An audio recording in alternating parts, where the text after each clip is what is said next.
ആദ്യമേ തന്നെ എൻ്റെ പേര് ടോമി ഡൊമിനിക്. ഞാൻ കാഞ്ഞിരപ്പള്ളി ആനക്കല്ല് ഇടവക അംഗമാണ്. ഞാനിവിടെ 21-ാം തീയതി ഏപ്രിൽ 2023 ഉടമ്പടി എടുത്ത വ്യക്തിയാണ്. ഞാനിവിടെ വരാനുണ്ടായ കാരണം എൻ്റെ സാമ്പത്തിക ബാധ്യത മൂലമാണ്. എനിക്ക് ഭയങ്കരമായ സാമ്പത്തിക ബുദ്ധിമുട്ടുണ്ടായിരുന്നു. അപ്പോൾ ആ സാമ്പത്തിക ബുദ്ധിമുട്ടൊന്ന് എങ്ങനെ ഓവർകം ചെയ്യുമെന്ന ചിന്തയിൽ ഇങ്ങനെ നിൽക്കുമ്പോഴാണ് കൃപാസനത്തെപ്പറ്റി എൻ്റെ വൈഫ് എന്നോട് പറയുന്നത്. അങ്ങനെയാണ് ഞാൻ ഉടമ്പടി എടുക്കാനായിട്ട് ഇവിടെ വരുന്നത്. പക്ഷേ ഉടമ്പടി എടുക്കാൻ ഞാൻ വരുന്നതിന് മുമ്പ് ഇത് ആദ്യം എന്നോട് പറയുമ്പം എനിക്കൊരു വിശ്വാസം അല്ലെങ്കിൽ എന്താ പറയുക, ഇതിലേക്ക് അതൊന്ന് എടുത്താലാകുമോ ശരിയാകുമോ എന്നുള്ളൊരു സംശയം എൻ്റെ മനസ്സിലുണ്ടായിരുന്നു.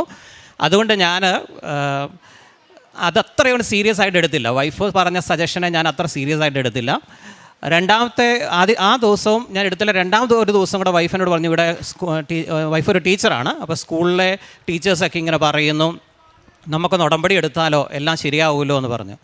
അപ്പോൾ ആ പറച്ചിലും ഞാൻ അത്ര സീരിയസ് ആയില്ല. പക്ഷേ അന്ന് രാത്രിയിൽ പരിശുദ്ധ മാതാവിനെ ഞാൻ സ്വപ്നത്തിൽ കാണുന്നു.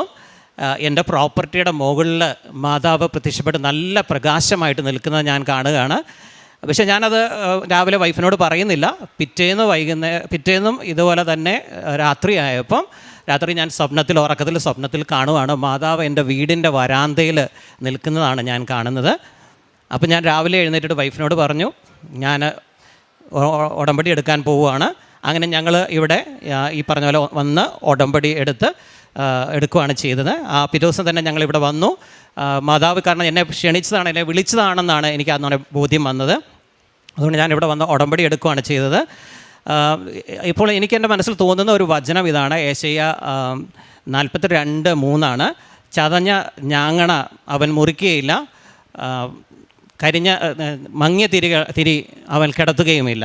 കർത്താവ് നമ്മളെ പല പ്രതിസന്ധികളിൽ കിടത്തി വിടുമ്പം എനിക്ക് തോന്നുന്നത്, ഞാൻ അതിനൊരു അനോളജി എടുത്തിരിക്കുന്നത്, നമ്മളെ വളയ്ക്കും കർത്താവ്, പക്ഷെ നമ്മളെ ഒടിക്കത്തില്ല. എന്ന് വെച്ചാൽ ഞാൻ മനസ്സിലാക്കുന്ന ഇതാണ്, നമ്മുടെ ജീവിതത്തിലെ പ്രതിസന്ധികൾ നമുക്ക് പല വിധത്തിലുള്ള ശക്തമായ കൊടുങ്കാറ്റ് പോലെ നമുക്ക് അനുഭവപ്പെടുമ്പം നമുക്ക് മനസ്സിലാക്കേണ്ട ഒരു കാര്യം ഇതാണ്, നമ്മുടെ ജീവിതത്തെ കർത്താവ് വിശുദ്ധീകരിക്കാൻ ആഗ്രഹിക്കുന്നു, നമ്മളെ കൂടുതൽ എളിമപ്പെടുത്താൻ ആഗ്രഹിക്കുന്നു, നമ്മളെ കൂടുതൽ ആത്മീയമായിട്ട് ഉണർത്തുവാൻ കർത്താവിന് നമ്മളോട് താല്പര്യമുണ്ട് എന്നൊക്കെ നമ്മളെ ബോധ്യപ്പെടുത്താൻ വേണ്ടിയിട്ടാണ് ഈ ബുദ്ധിമുട്ടുകളൊക്കെ നമ്മുടെ ജീവിതത്തിൽ വരുന്നത്. ഈ പ്രതിസന്ധികൾ നമ്മൾ കർത്താവിൽ ആശ്രയിച്ച് ഓവർകം ചെയ്ത് കഴിയുമ്പം ഡെഫിനറ്റായിട്ടും കർത്താവ് നമ്മളെ ഉയർത്തി നിർത്തും. അതുകൊണ്ടാണ് ഞാൻ പറഞ്ഞത്, അതായത് കർത്താവ് നമ്മളെ വളയ്ക്കും, നമ്മളെ ഒടിക്കത്തില്ല. അതായത് മരത്തിന് കാറ്റടിക്കുമ്പോൾ മരം നന്നായിട്ട് വളയുന്നത് കാണും, പക്ഷേ കാറ്റ് നിലയ്ക്കുമ്പം മരം നിവർന്ന് നിൽക്കുന്നത് നമ്മൾ കാണാറുണ്ട്. അപ്പോൾ ഇതാണ് എൻ്റെ ജീവിതത്തിൽ എനിക്ക് വന്ന ഒരു വലിയ ബോധ്യം ഇതാണ്. എനിക്ക് 2 ബാങ്കിൽ നിന്ന്, അതായത് 2009-2008 കാലഘട്ടത്തിൽ 2008-2009 ഞാൻ ഭവനം പണിയാനായിട്ടാണ് 2 ബാങ്കിൽ നിന്നായിട്ട് ലോൺ എടുക്കുന്നത്. ആ ലോൺ അടച്ചു വീട്ടാൻ പറ്റാത്തൊരവസ്ഥയിലേക്കായി. അപ്പോൾ ഞാൻ 7 വർഷം മുമ്പ് ഞാൻ എൻ്റെ വസ്തു, അതായത് കോവിഡിന് തുടങ്ങുന്ന സമയത്ത് ഞാൻ എൻ്റെ വസ്തു വിൽക്കാനായിട്ട് വ്യക്തികളിലൊക്കെ അവരിലൊക്കെ ആശ്രയിച്ചാണ് ഞാനിത് ചെയ്യാൻ വിചാരിച്ചിരുന്നത്. ഞാൻ പല വ്യക്തികളെ സമീപിച്ച് നോക്കി, അവരത് വാങ്ങാൻ തയ്യാറാകുന്നില്ല. പലരും വരും, വസ്തു കാണും, അവർ പോകും. ഇങ്ങനെ ഒരു അവസ്ഥയിൽ നിൽക്കുന്ന സമയത്താണ് ഞാൻ പറഞ്ഞ ഇങ്ങനെ നമ്മൾ വളരെയധികം സാമ്പത്തികമായിട്ട് ബുദ്ധിമുട്ടുന്നു. ഒരു തരത്തിലും നമുക്ക് ഈ ലോൺ തിരികെ അടച്ച് തീർക്കാൻ സാധിക്കുന്നില്ല. നമ്മൾക്കെതിരെ ബാങ്ക് പല പ്രാവശ്യം നമ്മളെ ഒരു ഭീഷണി പോലെ, അല്ലെങ്കിൽ എന്താ പറയുക, ജപ്തി വരുന്ന RR പോലെ, റവന്യൂ റിക്കവറി പോലെ ഉള്ള അവസ്ഥയിലേക്ക് പല സമയത്തും വന്നു. പക്ഷേ എന്തെങ്കിലുമൊക്കെ വിധത്തിലത് ഞാൻ മറ്റുള്ളവരോട് വാങ്ങിച്ചും തിരിച്ചും മറിച്ചും ഒക്കെ ആയിട്ട്, അത് നമ്മൾ പറയല്ലേ, നീലയെ കൊണ്ട് കോതയെ കൊണ്ട് നീലയെ കെട്ടിക്കുക എന്നൊക്കെ നമ്മൾ പറയുന്ന പഴയ കാരണന്മാർ പറയുന്ന ഒരു അവസ്ഥയായിരുന്നു എൻ്റെ ജീവിതത്തിൽ. ഞാനതുകൊണ്ട് അങ്ങനെ പലയിടത്തുനിന്ന് വാങ്ങിച്ചു, അവിടുന്ന് മേടിച്ച് ഇങ്ങോട്ട് വെക്കും, ഇവിടുന്ന് മേടിച്ച് അങ്ങോട്ട് വെക്കും. ഇങ്ങനെ ജപ്തി ഒഴിവാക്കി ഞാൻ കുറേ കാലങ്ങൾ മുമ്പോട്ട് പോയി. പക്ഷേ ഈ സമയത്താണ് ഞാൻ ഈ പറഞ്ഞ 2021 ഭാര്യ എന്നോട് പറയുന്നത്, ഇവിടെ വന്ന് ഉടമ്പടി എടുക്കുന്നത്. ഞാൻ അങ്ങനെ ഉടമ്പടി എടുക്കുന്നു. ഞാൻ ആദ്യത്തെ കാര്യങ്ങളൊക്കെ പുതുക്കി, അല്ലെങ്കിൽ ആദ്യത്തെ ഉടമ്പടിയിൽ ഞാൻ ശക്തമായിട്ട് പ്രാർത്ഥിച്ചു ഞാൻ ഇതിന് വിൽക്കാൻ. അപ്പോൾ ആ സമയത്തൊക്കെ നമ്മുടെ അടുത്ത് പലരും വസ്തു വാങ്ങാനായിട്ട് വരുന്നുണ്ട്, പക്ഷേ ആരും നമുക്കതിൻ്റെ ഒരു ഫൈനൽ വേർഡ് തരുന്നില്ല. 6 മാസം കഴിയട്ടെ, അല്ലെങ്കിൽ ഞാൻ അടുത്ത അവധിക്ക് വരുമ്പോൾ വാങ്ങാം, ഇങ്ങനെയാണ് നമ്മളോട് അവർ പറഞ്ഞുകൊണ്ടിരിക്കുന്നത്. അപ്പം നമുക്ക് മനസ്സിലായി ഇത് ഒരു തരത്തിലും മുമ്പോട്ട് പോകില്ല എന്ന് മനസ്സിലായപ്പം 5ാം തവണ ഞാനിവിടെ ഉടമ്പടി പുതുക്കാൻ വരുമ്പം ഇവിടെ കൗൺസിലിരിക്കുന്ന സിസ്റ്ററിനോട് ചോദിച്ചു, ഇതുവരെ സാക്ഷ്യങ്ങളൊന്നും ആയില്ല എന്ന് ചോദിച്ചു. ഞാൻ പറഞ്ഞു, സിസ്റ്ററെ, സാക്ഷ്യങ്ങളെന്ന് പറഞ്ഞാൽ ആത്മീയമായ വലിയ ഉണർവുണ്ടായി. ഞാൻ ബൈബിളും വിശുദ്ധ കുർബാനയൊക്കെ ഞാൻ കാണുന്ന ഒരു വ്യക്തിയായിരുന്നു, എല്ലാ ദിവസവും പോകുന്നയാൾ. പക്ഷേ ഞാൻ ഇൻഡെപ്തായിട്ട് അല്ലെങ്കിൽ ഒരു മെറ്റിക്കുലസ് ലെവലിൽ വിശുദ്ധ കുർബാന കാണാനും അല്ലെങ്കിൽ അതിനെ കൂടുതൽ മനസ്സിലാക്കി കാണാനും ബൈബിൾ വായിക്കാനും എനിക്ക് ഒരു ശക്തി ലഭിച്ചത് ശരിക്കും പറഞ്ഞാൽ ഉടമ്പടി എടുത്തപ്പോഴാണ്. പക്ഷേ അങ്ങനത്തെയുള്ള ചെറിയ ചെറിയ കാര്യങ്ങളെ എനിക്ക് പറയാനുള്ളൂ. എനിക്കൊരു നല്ല സാക്ഷ്യം പറയാനുള്ളൊരു അവസരം ഇതിനകത്തുണ്ടെന്ന് എനിക്കറിയില്ല എന്ന് പറഞ്ഞു. അപ്പോൾ അങ്ങനെ എന്നിട്ട് കൗൺസിലിംഗ് പറഞ്ഞതിൻ്റെ പിറ്റേ ദിവസം ഞാനിവിടെ വന്ന് ജോസഫച്ചനെ കാണുകയാണ്. ഞാനിവിടെ വന്ന് ടോക്കൺ എടുത്തു. ജോസഫച്ചനെ ഇവിടെ പ്രാർത്ഥിച്ചിട്ട് എനിക്കൊരു കാശ് രൂപം തന്നിട്ട് പറഞ്ഞു ഉപ്പിട്ട് പ്രാർത്ഥിക്കണമെന്ന് മാത്രം പറഞ്ഞു. അപ്പോൾ ആ സമയത്ത് എന്നോട് ബാങ്കിൽ നിന്ന് പ്രഷർ കൂടുതലാണ്. അവർ പറയണം എത്രയും പെട്ടെന്ന് അടയ്ക്കണം, ഇല്ലെങ്കിൽ ഞങ്ങൾ RR എന്നുള്ള നടപടിയിലേക്ക് മൂവ് ചെയ്യും എന്നുള്ളതാണ്. ബാങ്കിൽ നിന്ന് 2 തവണ വീടുകളിൽ ആളുകൾ അന്വേഷിച്ച് വന്നു. അപ്പോൾ എനിക്ക് വലിയ ബുദ്ധിമുട്ടുകളാകാൻ തുടങ്ങി, മാനസികമായിട്ട് എന്താ ചെയ്യണം. പക്ഷേ ഞാൻ കർത്താവിൽ ആശ്രയിച്ച് മാതാവ് ഞങ്ങൾക്ക് അപ്പോൾ എന്നോട് ഭാര്യ പറയുന്നുണ്ട് നമ്മൾ എന്ത് ചെയ്യുന്നത്. ഞാൻ പറയും നമ്മൾ ഉടമ്പടിയിലാണ് നിൽക്കുന്നത്, ഒന്നും പേടിക്കേണ്ട, കർത്താവ് വഴിയൊരുക്കും, കർത്താവിൻ്റേതായ ഒരു സമയമുണ്ട്, ആ സമയത്ത് നമുക്ക് കാര്യങ്ങൾ ഭംഗിയായിട്ട് നടപ്പിലാക്കി തരുമെന്ന് ഞാൻ പറഞ്ഞു. തുക ഏകദേശം എടുത്ത ലോൺ 18 ലക്ഷം രൂപയായിരുന്നു. ഞങ്ങൾ അടയ്ക്കാൻ വന്നപ്പോഴത്തേക്ക് അത് 30 ലക്ഷം രൂപ ആയിട്ട് മാറിയിട്ടുണ്ടായിരുന്നു. അതാണ് ഞങ്ങൾക്കുണ്ടായിരുന്നത് ഏറ്റവും വലിയ. അപ്പോൾ ഞാനിവിടെ വന്ന് അച്ഛനോട് അതാണ് എഴുതിയതാണ് പറഞ്ഞത്. 32 ലക്ഷം രൂപയോളം വന്നാലും നമുക്കിത് ക്ലോസ് ചെയ്യാൻ പറ്റത്തുള്ളൂ. അങ്ങനെയാണ് നമ്മൾ അച്ഛനോട് ഇവിടെ പറയുന്നത്. അങ്ങനെ ഞാൻ ഇത് ഇവിടെ കൊണ്ടുപോയി ഈ ഉടമ്പടി കാശ് രൂപയുടെ അച്ഛനെ കണ്ടപ്പോൾ അച്ഛൻ പ്രാർത്ഥിച്ച് തന്നു. ഞാനത് കൊണ്ടുപോയി എൻ്റെ വസ്തുവിൻ്റെ നടുക്ക് കുഴിച്ചിട്ടു. ഉടമ്പടി ഉപ്പ് വിതറി പ്രാർത്ഥിക്കാൻ അച്ഛൻ പറഞ്ഞിട്ട് ഞാൻ അവിടെ നിന്ന് വിശ്വാസ പ്രമാണങ്ങളൊക്കെ ചൊല്ലി. അതൊരു ഈ 2025 മെയ്യിലാണ് ആ കാര്യങ്ങൾ സംഭവിക്കുന്നത്. അപ്പോൾ ആ സമയത്ത് ഞാൻ ഡെയിലി ബ്രെഡ്, ജോസഫ് അച്ഛൻ്റെ ഡെയിലി ബ്രെഡ് രാവിലെ കൂടിക്കൊണ്ട് നിൽക്കുമ്പം അച്ഛൻ ഇവിടെ നിന്ന് പറയുവാണ്, വസ്തു വിൽക്കാനായിട്ട് ആഗ്രഹിക്കുന്ന വ്യക്തികൾക്ക് 7 ദിവസത്തിനകത്ത് നിങ്ങളുടെ വസ്തു വിറ്റ് മാറി കടബാധ്യതയിൽ നിന്ന് ഒഴിവാക്കാൻ സാധിക്കുമെന്നും. അപ്പോൾ ഞാനത് എൻ്റേതാണെന്ന് തന്നെ ഉറച്ച് വിശ്വസിച്ചു. അപ്പോൾ ഞാൻ പ്രാർത്ഥിക്കാൻ തുടങ്ങി, മാതാവ് ഇത് എൻ്റെ തന്നെ ആയിരിക്കണേ, എനിക്കൊരു അടയാളം തരണേ എന്ന് പ്രാർത്ഥിക്കാൻ തുടങ്ങി. അടുത്ത ദിവസം ഒരു സംസ്കാര ശുശ്രൂഷ ഉണ്ടായിരുന്നു തിരുവനന്തപുരത്ത്. അപ്പോൾ ഞാൻ തിരുവനന്തപുരത്തേക്ക് പോയി. അവിടെ ചെന്ന് ഈ ശുശ്രൂഷ കഴിഞ്ഞ ഉടനെ ഞാൻ അവിടെ വഴുതക്കാട് പള്ളി എന്ന് പറഞ്ഞ പള്ളിയുണ്ട്, അവിടെ പള്ളിയിൽ കയറി മാതാവിൻ്റെ വലിയൊരു തിരുസ്വരൂപമുണ്ട്, അതിന് മുമ്പിൽ നിന്ന് ഞാൻ പ്രാർത്ഥിക്കാൻ തുടങ്ങി. അപ്പോൾ കൂടുതൽ ശക്തമായിട്ട് ഞാനിങ്ങനെ പ്രാർത്ഥിക്കുമ്പോൾ എൻ്റെ മനസ്സിലിങ്ങനെ തോന്നുവാണ്, നീ പേടിക്കേണ്ട, നിൻ്റെ വസ്തു ഉടനെ വിൽക്കും, നിൻ്റെ എല്ലാ പ്രശ്നങ്ങൾക്കും ഒരു പരിഹാരം ഉണ്ടാകുമെന്ന് ഒരു തോന്നൽ, അല്ലെങ്കിൽ ആരും സംസാരിക്കുന്ന പോലെ ഒരു ഫീലിംഗ് എൻ്റെ മനസ്സിൽ തോന്നി. അപ്പം ഞാൻ പറയും മാതാവേ ഒരു അടയാളം തരണം എന്ന് ഞാൻ പറഞ്ഞു. അടുത്ത ദിവസം അന്ന് പള്ളിയിൽ ഈ ഞങ്ങൾ കൊന്ത ജെല്ലിയുടെ പുറത്തോട്ട് ഇറങ്ങുമ്പം മഴ തൂളാൻ തുടങ്ങി. ഞങ്ങൾ കുറച്ച് ദൂരം തിരികെ യാത്ര ചെയ്തപ്പോഴത്തേക്കും എൻ്റെ ജ്യേഷ്ഠൻ എന്നോട് പറയുവാണ്, നീ മുകളിലേക്കൊന്ന് നോക്കിക്കേ, ഇതാ മഴവില്ല് തെളിഞ്ഞ് നിൽക്കുന്നതെന്ന് പറഞ്ഞു. അങ്ങനെ അപ്പോൾ എനിക്ക് മനസ്സിൽ ഉറപ്പിച്ചു, മാതാവ് എനിക്ക് അടയാളം തന്നതാണെന്ന് ഞാൻ ഉറപ്പിച്ചു. പിറ്റേന്ന്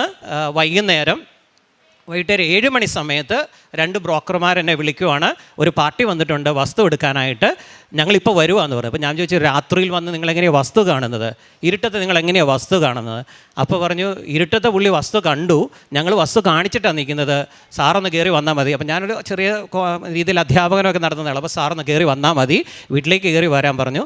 ഞാൻ അങ്ങനെ വീട്ടിൽ വന്നപ്പം അദ്ദേഹം എന്നോട് പറയുകയാണ്, എനിക്ക് വസ്തു ഇഷ്ടപ്പെട്ടു, ഞാനിത് വാങ്ങിക്കാൻ റെഡിയാണ്, നാളെ വൈഫിനെ കൂടെ കാണിച്ചിട്ട് അഡ്വാൻസ് തരാമെന്ന് പറഞ്ഞു.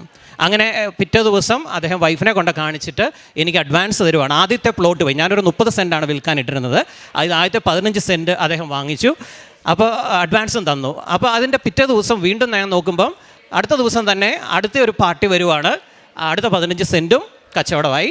അപ്പോൾ ഞാൻ ഈ വസ്തു വിറ്റ് കിട്ടിയ ഉടനെ, അഡ്വാൻസ് ആയ ഉടനെ ഞാനിവിടെ വന്ന്, അലക്സച്ചനായിരുന്നു അന്ന് ഇവിടെ ഇരുന്നായിരുന്നു സാക്ഷ്യത്തിൻ്റെ അവിടെ, ഞാൻ അച്ഛൻ്റെ അടുത്ത് വന്ന് പറഞ്ഞു ഇങ്ങനെ എൻ്റെ വസ്തു വിറ്റു, ഞാൻ സാക്ഷ്യം പറയട്ടെ എന്ന് ചോദിച്ചു. അപ്പോൾ അച്ഛൻ പറഞ്ഞു വേണ്ട, ഇപ്പോൾ പറയണ്ട, അതിൻ്റെ ട്രാൻസാക്ഷൻസ് എല്ലാം കംപ്ലീറ്റ് ചെയ്യട്ടെ, ഫൈനാൻഷ്യലായിട്ടുള്ള എല്ലാ ഇടപാടുകളും തീർത്തിട്ട് വസ്തു എഴുതി കൊടുത്തതിന് ശേഷം ഇവിടെ വന്നാൽ മതി എന്ന് പറഞ്ഞു. അങ്ങനെ എൻ്റെ വസ്തു ഇന്നലെ കൊണ്ട് ഞാൻ അതിൻ്റെ ട്രാൻസാക്ഷൻസ് എല്ലാം കംപ്ലീറ്റ് ചെയ്തു. ഞാൻ ഉദ്ദേശിച്ചതിൽ കൂടുതൽ വില എനിക്ക് കിട്ടുകയും ചെയ്തു. എൻ്റെ കടങ്ങൾ വീട്ടി എൻ്റെ കയ്യിൽ മിച്ചം പൈസയും മാതാവും ഈശോ എനിക്ക് തന്നു. ഇതാണ് എനിക്ക് കിട്ടിയ വലിയ ഒരു അനുഗ്രഹമായിട്ട് ഞാൻ പറയുന്നത്. കാരണം ഒരിക്കലും നടക്കില്ല എന്ന് ഞാൻ വിചാരിച്ചിരുന്ന കാര്യം വളരെ സ്മൂത്തായിട്ട്, അതായത് കർത്താവിൻ്റെ സമയമായപ്പം എനിക്കത് കർത്താവ് തന്നു എന്നാണ് ഞാൻ ഉറച്ചു വിശ്വസിക്കുന്നത്. ഇതാണ് ഒന്നാമത്തെ സാക്ഷ്യം എനിക്ക് പറയാനുള്ളത്. രണ്ടാമത് എനിക്ക് പറയാനുള്ളത്, എൻ്റെ ഈ സാമ്പത്തിക ബാധ്യത നിൽക്കുന്ന സമയത്ത് കാലിലൊരു മുഴ വന്നു. അത് ഞാൻ ഡോക്ടറെ കൺസൾട്ട് ചെയ്യുവാണ്. ഡോക്ടറെ കൺസൾട്ട് ചെയ്യുമ്പോൾ എന്നോട് പറയുവാണ്, ഈ മുഴ ഇതിവിടെ ഇരിക്കാൻ പറ്റത്തില്ല, നാളെ അഡ്മിറ്റ് ആയിക്കോ, നാളെ ഓപ്പറേഷൻ ചെയ്യാമെന്ന് പറഞ്ഞു. എന്നെ സംബന്ധിച്ച് സാമ്പത്തികമായിട്ട് ആ സമയത്ത് 5 പൈസ കയ്യിലെടുക്കാനില്ലാത്തൊരവസ്ഥയിൽ നിൽക്കുന്ന സമയമാണ്.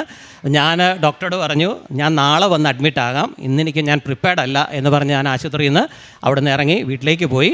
ഞാൻ വന്ന് വൈഫിനോട് പറഞ്ഞു, ഇത് ഓപ്പറേഷൻ ചെയ്യണമെന്നൊക്കെ അവർ പറയുന്നത്, എന്ത് ചെയ്യും? അപ്പോൾ ഞാൻ പറഞ്ഞു, ഏതായാലും ഞാൻ ഓപ്പറേഷൻ ചെയ്യുന്നില്ല, ഞാൻ ഏതായാലും മാതാവിൽ ഉടമ്പടി എടുത്തിട്ടുണ്ട്, മാതാവ് എനിക്ക് അത് മാറ്റിത്തരും, അവിടെ ഞാനത് ഉടമ്പടി തൈലം പുരട്ടി പ്രാർത്ഥിക്കാൻ തീരുമാനിച്ചെന്ന് പറഞ്ഞു. അങ്ങനെ ഉടമ്പടി പ്രാർത്ഥനകൾ രാവിലെയും വൈകിട്ടും ഒക്കെ ചൊല്ലി കഴിയുമ്പം ഞാൻ ഈ മുഴയുടെ മുകളിൽ ഉടമ്പടി തൈലം പുരട്ടി മാതാവിനോട് പ്രാർത്ഥിക്കാൻ തുടങ്ങി. 3-4 ദിവസം കഴിഞ്ഞപ്പോഴത്തേക്കും അതങ്ങ് പസ് പോലെ ഫോം ചെയ്തു. അത് പഴുക്കുന്നതായിട്ട് എനിക്ക് ഫീൽ ചെയ്തു. എനിക്ക് അതിഭയങ്കരമായ വേദന മുഴയിൽ അനുഭവപ്പെട്ടു. മുട്ട അനയ്ക്കാൻ പറ്റത്തില്ലാത്ത അവസ്ഥയിലേക്ക് വന്നു. പക്ഷേ ഞാൻ ഇതൊന്നും മൈൻഡ് ചെയ്ത്, കാരണം ഞാൻ അന്നേരം ഇങ്ങനെ ചിന്തിക്കുന്നതാണ്, എൻ്റെ ഈ വേദനയെക്കാളും വലിയ വേദന അനുഭവിച്ചാണല്ലോ ക്രൂശിതനായി കിടക്കുന്നത്. അതുകൊണ്ട് ഇതൊന്നും ഇനി എന്നെ സംബന്ധിച്ചൊരു വേദനയല്ല എന്ന് ഞാൻ മനസ്സിൽ ചിന്തിച്ചു. അതുകൊണ്ട് ഞാൻ ബലം പ്രയോഗിച്ച് മുട്ടയിൽ കുത്തി നിന്നു. ആ മുട്ടയിൽ കുത്തി നിൽക്കുന്ന സമയത്ത് അതങ്ങ് പൊട്ടിക്കഴിഞ്ഞ് ഞാൻ മുട്ടയിൽ നിന്ന് എഴുന്നേൽക്കുമ്പം അതിൽ നിന്ന് പസ്സും വെള്ളവും പുറത്തേക്ക് ഒഴുകുവാണ് ഞാൻ കാണുന്നത്. 2-3 ദിവസം കൊണ്ട് അത് തനിയെ ചുങ്ങി അത് ചെറുതായി, അതില്ലാതെ അതിൻ്റെ സ്കാർ മാത്രമായിട്ടാണ് ഇപ്പോൾ എൻ്റെ മുട്ടിലുള്ളത്. മുട്ടിന് താഴെയാണ്, മുട്ടയിലല്ല, അത് ഈ ഭാഗത്തായിട്ടാണ് എനിക്ക് വന്നത്. അപ്പോൾ അതെനിക്കിപ്പോഴും ഒരു ബുദ്ധിമുട്ടും ഇല്ല, മുട്ട നിൽക്കാം. ഇത് എനിക്ക് തോന്നുന്നത് എൻ്റെ മാതാവും ഈശോ എനിക്ക് തന്ന വലിയൊരു അനുഗ്രഹമായിട്ടാണ് ഞാൻ കാണുന്നത്. മൂന്നാമത്തെ ഒരു സാക്ഷ്യം എനിക്ക് പറയാനുള്ളത്, എൻ്റെ നഷ്ടപ്പെട്ടു പോയ PG കഴിഞ്ഞ്, ഞാൻ PG കഴിഞ്ഞിട്ട് 25 വർഷമായിരുന്നു. എൻ്റെ സർട്ടിഫിക്കറ്റ് ഞാൻ PG കഴിഞ്ഞ ഉടനെ മദ്രാസ് യൂണിവേഴ്സിറ്റിയിൽ അപ്ലൈ ചെയ്ത, ഞാൻ MBA കഴിഞ്ഞൊരു വ്യക്തിയാണ്. അന്ന് അപ്ലൈ ചെയ്തിട്ട് എനിക്ക് ജോലികൾ ലഭിച്ചതുകൊണ്ട് ഞാൻ ജോലിയുടെ പുറകെ അങ്ങ് പോയി. എൻ്റെ കയ്യിൽ പ്രൊഫഷണൽ സർട്ടിഫിക്കറ്റും മാർക്ക് ഷീറ്റും മാത്രമേ ഉള്ളൂ. അത് വെച്ച് എനിക്ക് പലയിടത്തും ജോലികൾ ലഭിക്കുന്നുണ്ടായിരുന്നു. അതുകൊണ്ട് ഞാൻ ഇതിനെക്കുറിച്ച് ബോധേഡല്ലായിരുന്നു. ഇത് മറന്നും പോയി, ഇങ്ങനെ അപ്ലൈ ചെയ്ത കാര്യങ്ങളും സർട്ടിഫിക്കറ്റ് കിട്ടിയെന്നുള്ളൂ. പിന്നെ എനിക്ക് ഫർദർ സ്റ്റഡീസ് എന്നുള്ള ഒരു ഹയർ സ്റ്റഡീസ് എന്നുള്ളൊരു ചിന്ത വന്നപ്പോഴാണ് ഞാൻ ഇതിനെക്കുറിച്ച് ആലോചിക്കുന്നത്.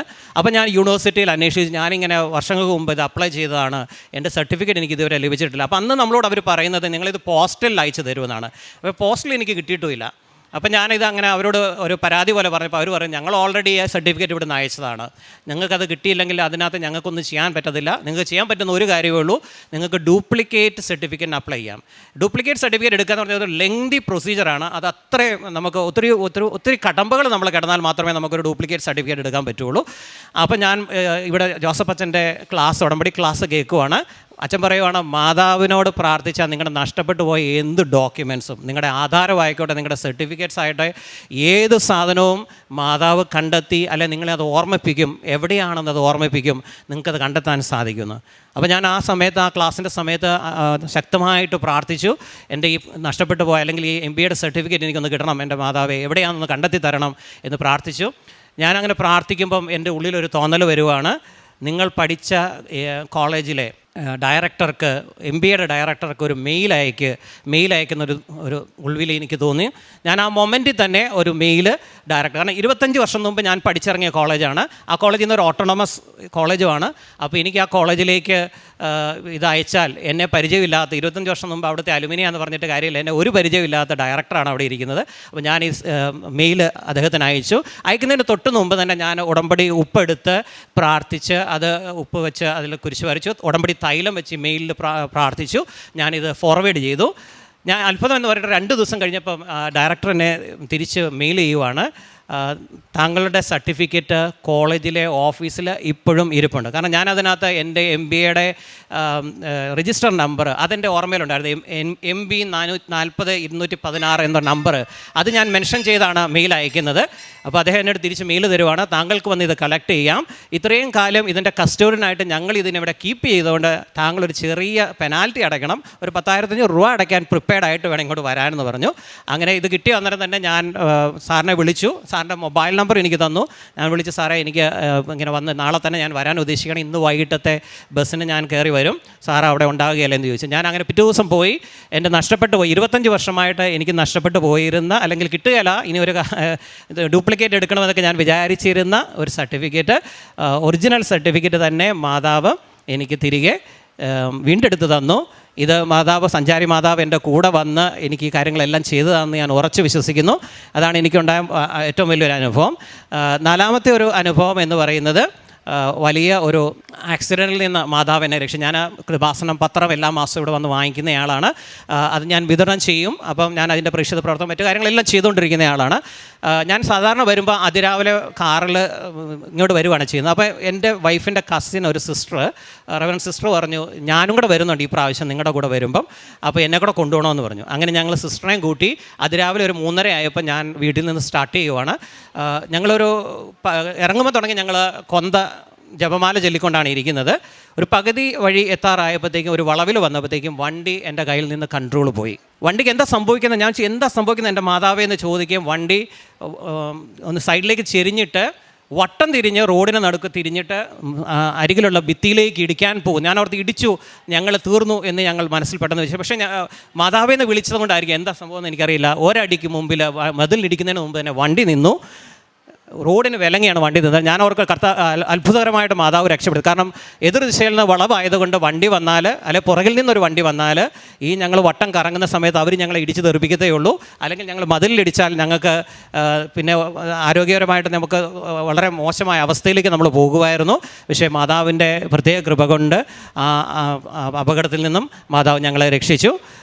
പിന്നെ ഞാനിപ്പോൾ ഉടമ്പടിയിൽ എഴുതിയിരുന്ന ഒരു കാര്യമാണ്, പക്ഷേ എനിക്ക് കിട്ടിയ ജോലികളെല്ലാം ഞാൻ ജോലി നഷ്ടപ്പെട്ട അവസ്ഥയുണ്ടായിരുന്നു. കാരണം ഞാൻ ജോലി ചെയ്തിരുന്ന സ്ഥലത്തു നിന്ന് കോളേജിൽ നിന്ന് താഴേക്ക് ഇറങ്ങുമ്പോൾ സ്റ്റെയർകേസ് ഇറങ്ങുമ്പോൾ അതിൻ്റെ മണ്ടയിൽ നിന്ന് താഴേക്ക് വീണ് എൻ്റെ കാലൊടിഞ്ഞു. അങ്ങനെയാണ് എനിക്ക് ജോലി നഷ്ടപ്പെടുന്നത് ആദ്യമേ. അപ്പോൾ ഞാൻ ഉടമ്പടി നിയോഗത്തിൽ വെച്ചിരുന്ന ഒരു കാര്യമാണ് എനിക്കൊരു ജോലി നൽകണമെന്നുള്ളത്. അപ്പോൾ ഉടമ്പടി ഉടനെ തന്നെ കർത്താവ് എനിക്കൊരു ടെമ്പററി ജോലിയാണ്. ഇപ്പോഴും ഞാൻ ആ ടെമ്പററി ജോബിൽ തന്നെയാണ് കണ്ടിന്യൂ ചെയ്യുന്നത്. ഒരു പെർമനൻറ്റ് ജോബായി കിട്ടണമെന്ന് ഞാൻ ആഗ്രഹിക്കുന്നുണ്ട്. അതിനുള്ള അവസരം മാതാവ് എത്രയും പെട്ടെന്ന് എനിക്ക് തരുമെന്ന് ഞാൻ വിശ്വസിക്കുന്നു. പിന്നെ എൻ്റെ പ്രേക്ഷിത പ്രവർത്തനത്തെ കുറിച്ച് പറയുകയാണെങ്കിൽ ഞാൻ ഇവിടുന്ന് പത്രം എല്ലാ മാസവും മേടിക്കും. എല്ലാ ആശുപത്രികളിലും ഞാൻ പോകും, ഗവൺമെൻറ് ഹോസ്പിറ്റലിൽ പോകും, അവിടെ രോഗികളെ കാണും, അവർക്ക് പത്രം വിതരണം ചെയ്യും. ഞാൻ സ്കൂട്ടർ എടുത്തിട്ട് കിലോമീറ്ററുകൾ 30-40 കിലോമീറ്ററുകൾ ട്രാവൽ ചെയ്യും. പോകുന്ന എല്ലാ കവലകളിലും ഞാൻ സ്കൂട്ടർ നിർത്തിയിട്ട് ഇറങ്ങി വരും, പത്രമായിട്ട് പോകും. ഓട്ടോറിക്ഷ സ്റ്റാൻഡിൽ പോയി നിന്ന് അവരോട് വചനം പറഞ്ഞും ഇതിൻ്റെ കൃപാസന മാതാവിനെ കുറിച്ചുമൊക്കെ പറഞ്ഞു കൊടുക്കുകയും പത്രങ്ങൾ കൊടുക്കുകയും അങ്ങനെ, അല്ലെങ്കിൽ കവലകളിൽ ആളുകൾ കൂടി നിൽക്കുന്നിടത്ത് കണ്ടാൽ അവിടെ പോയി ഞാൻ അവർക്ക് പത്രം കൊടുക്കും. എനിക്ക് റിജക്ഷൻസ് ഒക്കെ വന്നിട്ടുണ്ട്. പക്ഷേ ഞാൻ എല്ലാ തവണയും ഇറങ്ങുമ്പം ഉടമ്പടി തൈലവും ഉപ്പും ഈ പത്രത്തെ വിതറിയിട്ടാണ് ഇറങ്ങിപ്പോകുന്നത്. അതുകൊണ്ട് റിജക്ഷൻസ് എന്ന് പറയാൻ എനിക്ക് പറഞ്ഞാൽ, ഞാൻ ഇപ്പോൾ ഇത്രയും നാളും ഈ 2-2.5 വർഷമായിട്ട് ഞാൻ ചെയ്ത റിജക്ഷൻസ് എന്ന് പറഞ്ഞാൽ എല്ലാം കൂടെ വിരലിനാന്ന് ഒരു 4-5 ഇൻസിഡൻസേ എനിക്ക് പറയാനുള്ളൂ. അതിൽ കൂടുതലൊരു റിജക്ഷൻസ് എനിക്ക് വന്നിട്ടില്ല. അത് ചിലരിവിടെ വന്നെടുത്തവർ തന്നെ എന്നോട് റിജക്റ്റ് ചെയ്തുകൊണ്ട് ഞാനിവിടെ വന്നിട്ട് ഉടമ്പടി എടുത്തിട്ട് എനിക്കൊന്നും കിട്ടിയില്ലെന്ന് പറഞ്ഞ ആളുകളുണ്ട്. പക്ഷേ ഞാൻ അദ്ദേഹത്തെ പാസിഫൈ ചെയ്യുകയാണ് ചെയ്തത്. കാരണം ഞാൻ പറഞ്ഞു, താങ്കൾ ഉടമ്പടിയിൽ ചിലപ്പോൾ ഒരുപക്ഷെ കറക്റ്റ് ആകാഞ്ഞത് കൊണ്ടായിരിക്കാം അത് കിട്ടാതെ പോയത്. അപ്പം നമ്മൾ ഉടമ്പടിയിൽ അത് വീണ്ടും ഇവിടെ വന്ന് പുതുക്കിയിട്ട് അത് ചെയ്യാൻ ഉപദേശിക്കുക മാത്രമാണ് ഞാൻ ചെയ്തത്. അതുപോലെ പലരും അധ്യാപക ജോലിയിലൊക്കെ ഇടപെടുന്നവരൊക്കെ എന്നെ കളിയാക്കിയിട്ടുണ്ട്. പക്ഷേ ഇങ്ങനെ റിജക്ഷൻസ് ഒക്കെ വന്നിട്ടുണ്ട്. പക്ഷേ അതൊന്നും എന്നെ ബാധിച്ചില്ല. കാരണം ഞാനിവിടെ ഉടമ്പടിയിൽ സ്ഥിരമായിട്ട് മുൻപോട്ട് പോകാൻ ആഗ്രഹിക്കുന്ന ഒരു വ്യക്തിയാണ്. അതുകൊണ്ട് ഞാനിങ്ങനെ പോയി പ്രേക്ഷിത പ്രവർത്തനമായിട്ട് ഇത് ചെയ്യുന്നു. ഞാൻ എല്ലാ ദിവസവും ഡെയിലി ബ്രെഡ് കാണും, അത് ഷെയർ ചെയ്യും, സോഷ്യൽ മീഡിയയിൽ ഷെയർ ചെയ്യും. അതുപോലെ തന്നെ അച്ഛൻ്റെ ക്ലാസ്സുകൾ ഞാൻ ഷെയർ ചെയ്യും, അത് സ്റ്റാറ്റസ് ഇടും. ഇതാണ് നമ്മൾ പ്രേക്ഷിത വേലയിൽ ഞാൻ കൂടുതൽ ചെയ്തുകൊണ്ടിരിക്കുന്നത്. കാരുണ്യപ്രവൃത്തിയായിട്ട് ഞാൻ ചെയ്തുകൊണ്ടിരിക്കുന്നത്. ഞാൻ എല്ലാ സമയത്തും എൻ്റെ കയ്യിൽ പൈസ ഉള്ളപ്പോൾ എല്ലാം ഞാൻ ആളുകൾക്ക് ആശുപത്രിയിൽ പോയി രോഗികളെ കാണും. അവർക്ക് ഞാൻ നമ്മുടെ തൈലം കൊണ്ടുപോയി കുരിശ് വരച്ച് ഞാൻ അവിടെ പ്രാർത്ഥിക്കും. ഞാൻ ചോദിക്കും, ഞാൻ പ്രാർത്ഥിച്ചോട്ടെ. അപ്പം അവർ പ്രാർത്ഥിക്കാൻ അനുവദിക്കും. അത് ഏത് ജാതി ഏത് മതത്തിൽപ്പെട്ടവരാണെങ്കിലും ഞാൻ നോക്കാറില്ല. ഞാൻ ഉടമ്പടി തൈലം വെച്ച് അവരെ പ്രാർത്ഥിക്കും. എന്നിട്ട് ഞാൻ അവർക്ക് പത്രം കൊടുക്കും. ചിലർക്ക് കാശുരൂപം കൊടുത്തിട്ടുണ്ട്. ചിലരോട് ഞാൻ ഉപ്പം എൻ്റെ കയ്യിലുണ്ടെങ്കിൽ തേനോ ഉണ്ടെങ്കിൽ ഞാൻ പറയും, ഇത് ഭക്ഷണത്തിൽ കഴിക്കുക, നിങ്ങൾക്ക് സൗഖ്യം പെട്ടെന്ന് തന്നെ മാതാവ് തരും. അതുപോലെ തന്നെ ഞാൻ ഈ പ്രാർത്ഥന അവർക്ക് മരുന്ന് വാങ്ങിക്കാനുള്ള പൈസ, ചില സാഹചര്യങ്ങളിലൊക്കെ ആശുപത്രിയിൽ പുറത്തിറങ്ങി ശ്വാസം മുട്ടിയിട്ട് 250-300 രൂപയാണ് മരുന്നില്ലെന്നൊക്കെ പറഞ്ഞ് എന്നോട് അപ്രോച്ച് ചെയ്ത ആളുകളുണ്ട്. അപ്പോൾ ഞാൻ തന്നെ അന്നേരം പോയി മരുന്ന് മേടിച്ച് അവർക്ക് കൊടുത്ത് ആ ഇഞ്ചക്ഷൻ എടുത്തു കഴിയുമ്പോഴാണ് അവർക്കത്, കാരണം ഗവൺമെൻറ് ഹോസ്പിറ്റലാണെങ്കിലും അവിടെ മരുന്ന് റെഡിലി അവൈലബിൾ അല്ല. അപ്പോൾ അവർ പറയും പുറത്തോട്ട് എഴുതി കൊടുക്കും ഇവർക്ക്. അന്നേരമാണ് ഇവർക്ക് നമ്മുടെ സഹായം ആവശ്യം വരുന്നത്. അപ്പം അങ്ങനെയൊക്കെ പലരും എന്നെ അപ്രോച്ച് ചെയ്തിട്ടുണ്ട്. ഞാൻ പോകുന്ന മിക്കവാറുമുള്ള ഗവൺമെൻറ് ഹോസ്പിറ്റലിലൊക്കെ തന്നെ പിറ്റേ ദിവസം അല്ലെങ്കിൽ അടുത്ത ദിവസം അല്ലെങ്കിൽ നമ്മളവിടെ ഇറങ്ങുന്ന സമയത്ത് പലരും എന്നോട് ചോദിക്കാറുണ്ട്, സാറ് നാളെ അടുത്ത ദിവസം വരുമോ? സാറ് വരുമ്പോൾ ഞങ്ങൾക്കൊരു ആശ്വാസമുണ്ട്, അല്ലെങ്കിൽ ഞങ്ങൾ സാറ് പ്രാർത്ഥിക്കുമ്പോൾ ഞങ്ങൾക്കൊരു സമാധാനം കിട്ടുന്നുണ്ട്, അപ്പോൾ വരികയല്ലേ എന്നിങ്ങനെ ചോദിക്കുന്നുണ്ട്. അപ്പോൾ എനിക്ക് പറ്റുന്ന ദിവസങ്ങളിലൊക്കെ പോകാറുണ്ട്. വീട്ടിൽ നിന്ന് വൈഫ് ഭക്ഷണം പൊതി ഉണ്ടാക്കി തരും. അത് ഞാൻ കൊണ്ട് ഇവർക്ക് കൊടുക്കും. ഓർഫണേജുകളിൽ പോകാറുണ്ട്, അവിടെയും പോയി ഞാൻ ഭക്ഷണം കൊടുക്കും. എന്നെക്കൊണ്ട് വരുന്ന പോലെ സാമ്പത്തിക സഹായങ്ങൾ ഞാൻ ചെയ്തു കൊടുക്കും. പല സ്ഥലത്തും ഭക്ഷണം ഉണ്ടാക്കി കൊണ്ടുപോയി കൊടുത്ത് ഞങ്ങൾ അവരോടൊപ്പം ദിവസം സ്പെൻഡ് ചെയ്ത് അവരെ കേട്ട് കൂടുതൽ കേൾക്കുമ്പോഴാണ് അവർക്ക് ആശ്വാസം. പലരും നമ്മളോട് സങ്കടപ്പെടാറുണ്ട്, എൻ്റെ മക്കളെന്നെ പലരും മക്കളൊക്കെ ഉപേക്ഷിച്ചപ്പെട്ട് വന്ന ആൾക്കാരാണ്. അപ്പോൾ എന്നോട് പറയാറുണ്ട്, മക്കളെന്നെ ഉപേക്ഷിച്ചിട്ടുണ്ട് പോയി. അപ്പോൾ ഞാൻ പറയുന്നു, അപ്പയ്ക്ക് ഒരു മകനെ നഷ്ടപ്പെട്ടാലും ഞങ്ങൾക്ക് പെട്ടെന്ന് ഞങ്ങളെപ്പോലുള്ള മക്കൾ എപ്പോഴും വരുന്നുണ്ടല്ലോ, അതുകൊണ്ട് നിങ്ങൾക്ക് ഞങ്ങളെപ്പോഴും അവിടെ വരുന്നുണ്ടല്ലോ, അതുകൊണ്ട് ഞങ്ങൾ മക്കളായിട്ട് തന്നെ കണ്ടാൽ മതി എന്നൊക്കെ ഞങ്ങൾ കൊടുക്കാറുണ്ട്. ഇങ്ങനെ സജഷൻസൊക്കെ കൊടുക്കാറുണ്ട്. ഇതാണ് ഞങ്ങൾ പ്രേക്ഷിത വേലയിൽ ചെയ്യുന്ന കാര്യങ്ങൾ. പിന്നെ വഴിയിലൂടെ പോകുമ്പോൾ ഞാൻ ഭക്ഷണപ്പൊതി മേടിച്ച് സ്കൂട്ടറിൽ വെക്കും. ഞാൻ ജോലിക്ക് പോകുന്ന സ്ഥലങ്ങളിലേക്കൊക്കെ ഞാൻ സ്കൂട്ടറിൻ്റെ ഫ്രണ്ടിൽ ഇതിങ്ങനെ കുറേ 4-5 പാക്കറ്റ്സ് വീതം മേടിച്ചിടും. അംഗവൈകല്യമുള്ള ആളുകളെ ഞാൻ കണ്ടാൽ അവിടെ സ്കൂട്ടർ നിർത്തും, ഞാൻ ഇറങ്ങി ഇവർക്ക് ഈ ഭക്ഷണം കൊടുക്കും, ഭക്ഷണപ്പൊതി കൊടുക്കും. ഭക്ഷണം കഴിച്ചതാണോ എന്ന് ചോദിക്കും. സാമ്പത്തികമായിട്ട് ഉച്ചയ്ക്കത്തെ ഭക്ഷണത്തിന് പൈസ ഇല്ലെങ്കിൽ ആ പൈസ എൻ്റെ കയ്യിൽ ഉള്ളതുപോലെ ഞാൻ കൊടുക്കും. അപ്പോൾ ഇങ്ങനെയൊക്കെയാണ് ഞാൻ എൻ്റെ പ്രേക്ഷിത പ്രവർത്തനം നടത്തിയത്. ആത്മീയമായിട്ട് എനിക്കുണ്ടായ ഉണർവ് ഞാൻ പറഞ്ഞല്ലോ, ബൈബിളും കുർബാനയിലൊക്കെ സജീവമായിട്ട് എനിക്ക് പങ്കെടുക്കാൻ സാധിച്ചു. ഇത്രയും വലിയൊരു അനുഗ്രഹം എനിക്ക് തന്ന മാതാവിനും ഈശോയ്ക്കും 1000 നന്ദി പറഞ്ഞുകൊണ്ട് എൻ്റെ വാക്കുകൾ ഞാൻ നിർത്തുന്നു. Thank you. യാക്കോബിൻ്റെ ലേഖനം 1-ാം അധ്യായം 2 മുതൽ 4 വരെ തിരുവചനങ്ങൾ. എൻ്റെ സഹോദരരെ, വിവിധ പരീക്ഷകളിൽ അകപ്പെടുമ്പോൾ നിങ്ങൾ സന്തോഷിക്കുവിൻ. എന്തെന്നാൽ വിശ്വാസം പരീക്ഷിക്കപ്പെടുമ്പോൾ നിങ്ങൾക്കതിൽ സ്ഥിരത ലഭിക്കുമെന്ന് അറിയാമല്ലോ. ഈ സ്ഥിരത പൂർണ്ണ ഫലം പുറപ്പെടുവിക്കുകയും അങ്ങനെ നിങ്ങൾ പൂർണ്ണരും എല്ലാം തികഞ്ഞവരും ഒന്നിലും കുറവില്ലാത്തവരും ആവുകയും ചെയ്യും. ടോമി ഡൊമിനിക് എന്ന ഈ സഹോദരൻ തൻ്റെ ഉടമ്പടി ജീവിത സാക്ഷ്യമാണ് നമ്മളോട് പങ്കുവെച്ചത്. ജീവിതത്തിൻ്റെ ഓരോ മേഖലകളെയും, അത് നിങ്ങളുടെ ജോലിയാവട്ടെ, രോഗമാവട്ടെ, സാമ്പത്തിക മേഖലകളാവട്ടെ, ജീവിത പ്രശ്നങ്ങളാവട്ടെ, നിങ്ങളുടെ രേഖകൾ സംബന്ധിച്ച് ഡോക്യുമെൻറ്റ്സ് സംബന്ധിച്ചുള്ള വിഷയങ്ങളാവട്ടെ, ഏതിനെയും അമ്മ മാതാവിൻ്റെ കരങ്ങളിലേക്ക് സമർപ്പിച്ച് പ്രാർത്ഥിക്കുമ്പോൾ അത് ഈശോയിൽ നിന്ന് നമുക്ക് നേടിത്തരുവാൻ, അമ്മയുടേതായ വഴികളിൽ നമ്മുടെ ജീവിതം ക്ലിയർ ചെയ്യുവാൻ, കുറേ കൂടി എളിമപ്പെടുത്തുവാൻ, കുറേ കൂടി വിശ്വാസത്തിൽ ആഴപ്പെടുത്തുവാൻ, കുറേ കൂടി ദൈവഹിത പ്രകാരം നന്മ പ്രവൃത്തികളിൽ സമ്പന്നമാകുവാൻ നമ്മൾ തയ്യാറാകുമ്പോൾ നമ്മുടെ ജീവിതത്തിൽ നാം പോലും അറിയാതെ അനുഗ്രഹത്തിൻ്റെ തുടർച്ച ദൈവം നൽകിക്കൊണ്ടിരിക്കും. സഹോദരൻ പറയുന്നുണ്ട്, ഞാൻ എൻ്റെ പ്രേക്ഷിത പ്രവർത്തനം എപ്പോഴും തീഷ്ണതരമായി ചെയ്തുകൊണ്ടിരുന്നു. ഞാൻ എൻ്റെ കാരുണ്യ പ്രവൃത്തി ഒരിക്കൽ പോലും മടുപ്പില്ലാതെ മറ്റുള്ളവർക്ക് ഞാൻ ചെയ്തുകൊണ്ടിരുന്നു. ഈശോയുടെ ദരിദ്രർക്ക് വേണ്ടി എന്തു ചെയ്താലും, ഈശോയുടെ നാമത്തെ മഹത്വപ്പെടുത്തുവാൻ വേണ്ടി എന്ത് ചെയ്താലും നമ്മുടെ ജീവിതത്തിൽ അനുഗ്രഹമാകും വിധം ഈശോ അത് മാറ്റിത്തന്നിരിക്കും. അതിൻ്റെ സാക്ഷ്യമാണ് ഈ സഹോദരൻ ഈ എൽത്താരയിൽ പങ്കുവച്ചത്. ഈ കുടുംബത്തിന് ലഭിച്ച ഓരോ നന്മകൾക്കും അപകടത്തിൽ നിന്ന് സവിശേഷമാവിധം രക്ഷിച്ചതിനും അമ്മ മാതാവിനും തിരുക്കുമാരനും നന്ദി പറഞ്ഞുകൊണ്ട് കരങ്ങളടിച്ച് ഈ സാക്ഷ്യം സമർപ്പിക്കാം. അത്യപൂർവ ദൈവാനുഭവങ്ങൾ ഇനി നിങ്ങൾക്കും സ്വന്തം. ഈ യൂട്യൂബ് ചാനൽ ഇതുവരെ സബ്സ്ക്രൈബ് ചെയ്തിട്ടില്ലെങ്കിൽ ഇപ്പോൾ തന്നെ സബ്സ്ക്രൈബ് ചെയ്യുക. ഈ വീഡിയോ ഇപ്പോൾ തന്നെ നിങ്ങളുടെ സുഹൃത്തുക്കൾക്ക് ഷെയർ ചെയ്തുകൊണ്ട് കർത്താവിൻ്റെ പ്രേക്ഷിതരാകുക.